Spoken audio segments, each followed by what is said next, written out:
Well, hello, it's Laurren Darr with Left Paw Press, and guess what time it is? It's story time, and I'm going to write you one of my absolute favorite books that I've written, one of my pug children's books, and it is called Lipstick on a Pug.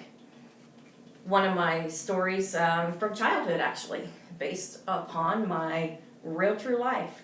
So sit back, grab a snack, or something to drink, something to sip on, and enjoy my reading of Lipstick on a Pug.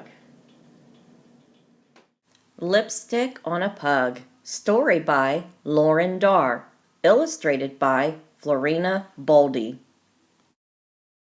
Once upon a decade called the 70s, in a small town, there lived a little pig-tailed blonde girl named Lauren.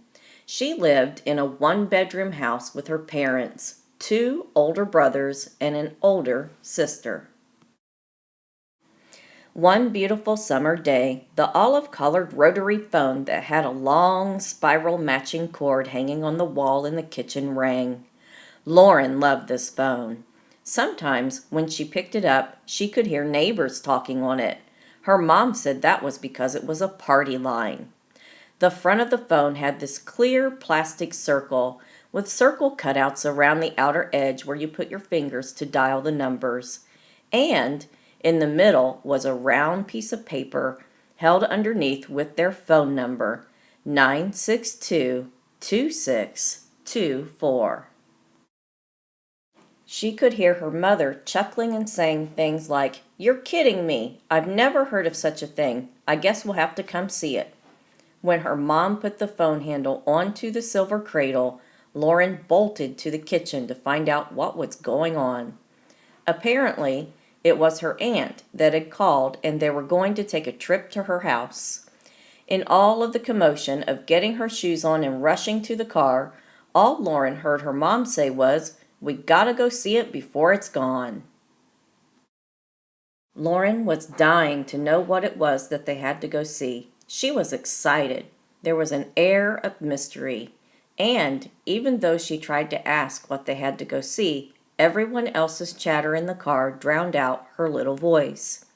So she let her mind wander. She laid down in the back seat and just stared at the sky and watched the telephone poles and their wires whoosh by. This always put her into a sort of trance and seemed to make time fly by. The next thing she knew, they had arrived at her aunt's house. It wasn't really a house. It was a trailer. It was in what seemed to be the middle of nowhere, on a road made of gravel. As they pulled into the rocky drive, everyone else in the car was pointing and giggling. They jumped out. Lauren was last. She had to walk through the maze of legs and chatter on the cement porch to see what the mystery was.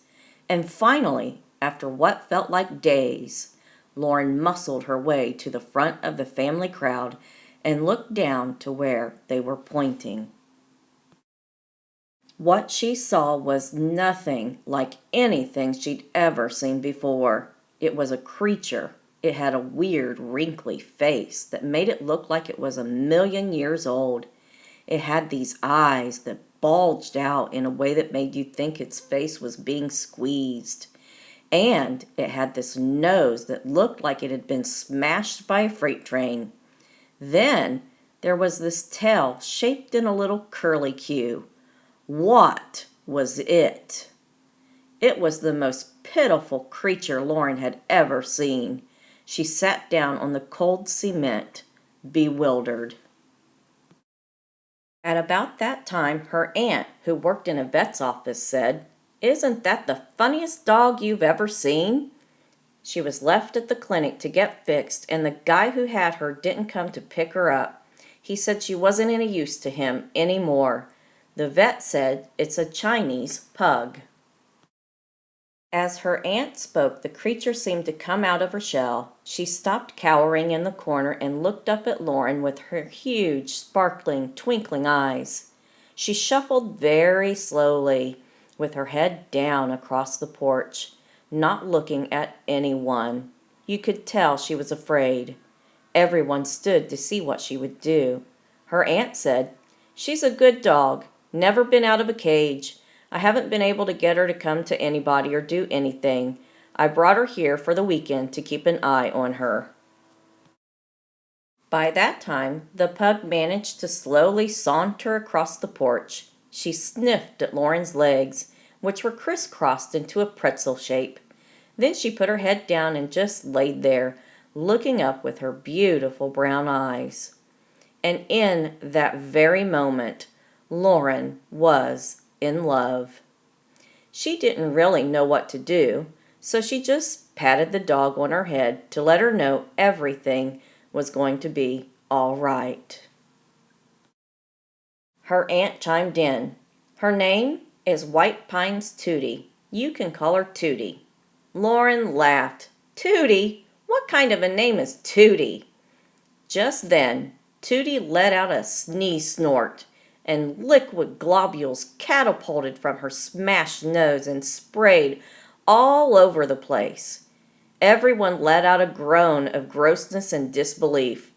Laurren just laughed even more and kept petting Tootie.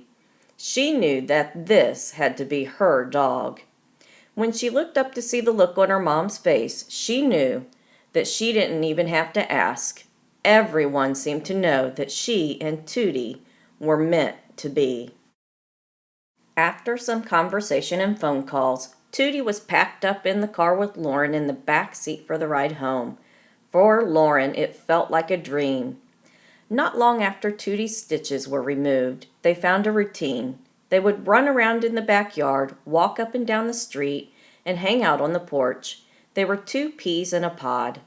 Laurren learned that Tootie came from a breeder that didn't allow dogs to just be dogs. Tootie had never run, played, or even barked. It was so funny the first time that Tootie let out a raspy, sick-sounding yelp that sounded like she'd had a bad cold for a week. She scared herself and ran to a corner because she thought she was going to get in trouble. She realized it was okay when everyone started to laugh. One of their favorite times of day was when Laurren would get out baby clothes and play dress-up with Tootie.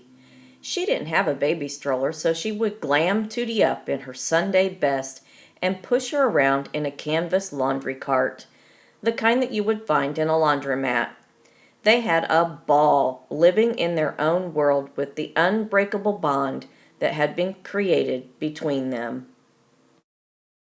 One day, Lauren's grandmother stopped by and Laurren thought she'd hit the jackpot for her dress-up time with Tootie. Grandma gave her a pair of fabulous dangly red clippy earrings and some magnificent bright red lipstick from her purse. She thought Laurren would use them for herself since she wanted to encourage her to be a little more ladylike. But instead, Tootie became the talk of the neighborhood when Laurren dressed Tootie, put those clippy earrings on her, and smeared some lipstick around her pug lips. What a sight the two of them were, dressed to the nines, prancing up and down the sidewalk as if they were walking the red carpet at an award ceremony. Grandma gasped. Other kids pointed, and the family laughed. Laurren didn't care. She and Tootie were having the time of their life. Laurren always felt like she could conquer the world with style when she put lipstick on a pug.